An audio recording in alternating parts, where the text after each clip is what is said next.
tendency for the plane to continually level off, to self-stabilize. And it's because I think the pressure needs to be equalized at all times on the plane.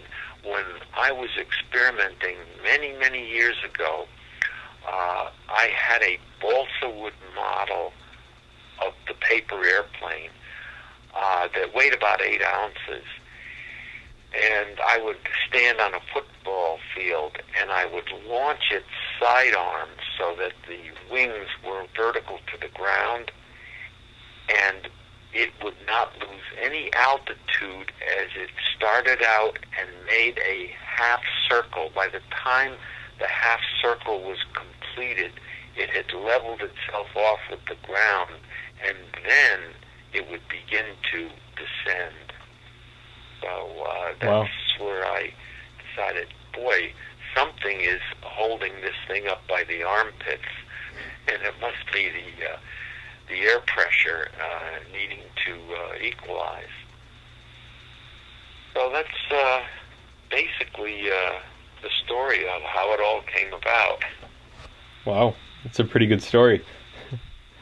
Well, yeah, it's an adventure. You know, again, one of the things I very strongly believe in is, except for what nature put there, everything that surrounds us was first conceived of in someone's mind or in a collection of minds.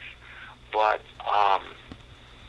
it's all from our imagination, and everybody has the possibility and the potential to visualize something and bring it into reality. It happens all the time. And one other aspect of innovation is most innovations shrink time. And by that I mean, in the old days, you needed to make a phone call. You went frantically running around looking for a phone booth. Today, you got the phone booth with you in your pocket. Well, that saves you a lot of time. Just as the computer and email and all these things, the internet, you don't have to make a trip to the library to cull information. Boy, does that shrink time. So it's important to realize that when you focus on a problem to solve, what you're trying to do is find a better, faster, smarter way to improve something. And it's just something to keep in mind. So back on the KF airfoil, I was kind of like wondering how Floyd Fogelman, how he kind of got his name in the KF part, because it's the Kline Fogelman airfoil, correct? Yes. So yes, that's correct. Well, let me elaborate on that a little bit. See, I was struggling with this paper airplane that I felt was rather unique for about 4 years and getting nowhere.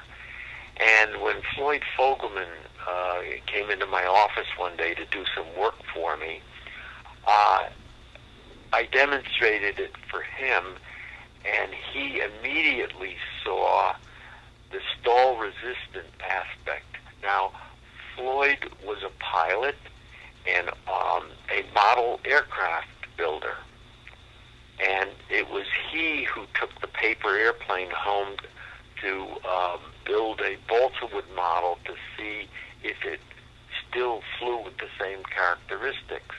So the two of us banded together to try to make something happen with this. And I owe a lot to him. He died in 2003. Oh, that's too bad. But I feel, again, nobody can do it all by themselves. You need someone who helps contribute whatever to the idea. And he certainly, even though I was the one who created the thing and made it happen. I wasn't looking at it from, oh boy, I've got something unique here. I would just, hey, I kind of stopped at that point and said, well, I'm happy with what I got. You know, I did what I set out to do, what I had seen in my imagination.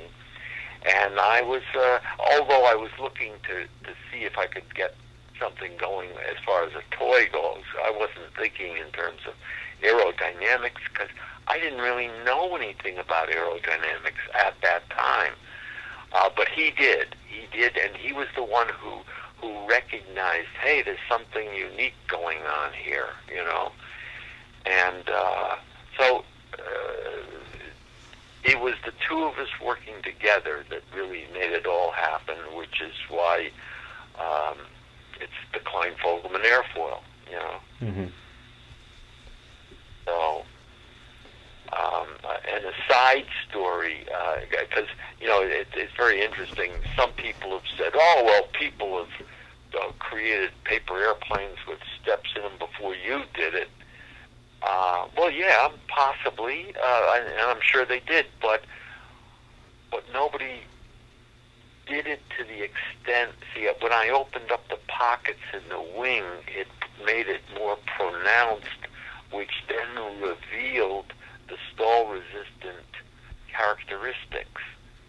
But nobody had done that previous to that, you know, and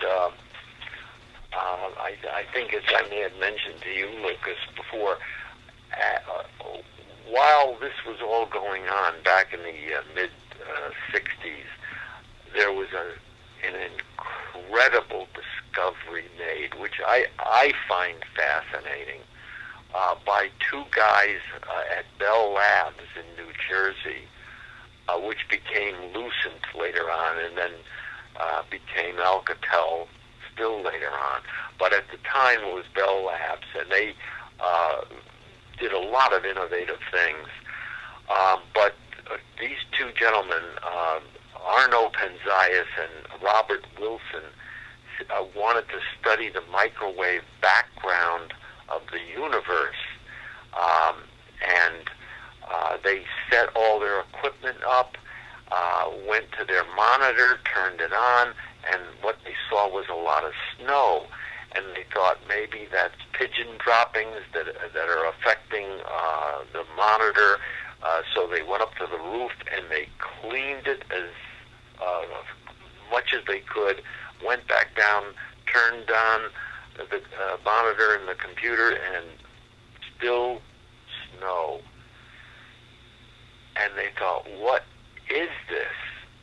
And then somehow or other, they discovered what that was, and it was the leftover light bouncing around in the universe from the Big Bang, which they were able to trace back to the beginning of the universe, which was 13.7 billion years ago. Now, the point is this, that everybody saw that snow on their TV set at night when their channel went off the air at 11 o'clock or whenever. But nobody questioned it or wanted to find out what is that? What's producing that? Until these two guys paid attention to it and discovered what it really was. And it's really considered one of the greatest discoveries of mankind because it is evidence that there was a singularity, as they call it, or Big Bang, where the whole universe came into existence. And I was very impressed with that. But again, it was there for everyone to observe, you know. But at any rate, I think it's very, very important to keep your eyes open and observe. You never know what's going to cross your path and what may change your life, you know. So, that's very interesting. Pardon? It's very interesting. Oh, yeah. I think so. Hmm. Back on the KF airfoil, though, do you want to tell everyone and let them know about the project we're going to be working on together? Sure, sure. Well, why don't do you want to jump in and tell us what you're planning on doing, or you Yeah, want me sure. to do it? I can do it. Yeah, I'd be interested in hearing it from you, since you're the one who's going to actually do it. Yeah. Okay. So, what we've been emailing constantly back and forth, and so what we've decided to do is I'm going to test three of the airfoils. It's the KF2, 3, and 4, and then I'm going to compare them to the Armin wing from Ed from Experimental Airlines, just to see a couple characteristics about them, like how much weight they can hold, the different things that the KF airfoil is known for, like the shifting CG. I have a couple ideas about that. And then the weight that the KF3 can handle, and then the mysterious of like why the KF4 goes faster than any of the other KF airfoils, but it has steps on both top and bottom, which should create more drag. And then the whole experiment is going to be based off of a single fuselage, which is going to be like a slow stick. So it's going to be a stick with a place where you put the wing, and so you can rubber band it on, so it's easy to take off for different tests. And then, so the only thing that the air should be going against would be, of course, the elevator and rudder, but that'll be the same for all the other tests. But what we're really testing is just the wing, so there's no body to cause any extra lift that the wing wouldn't be able to create. So that's pretty much our experiment that I'm going to be doing. No, that all sounds very good to me in terms of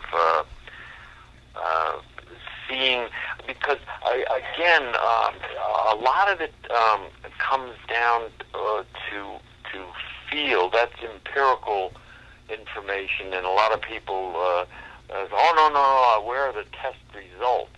Yeah.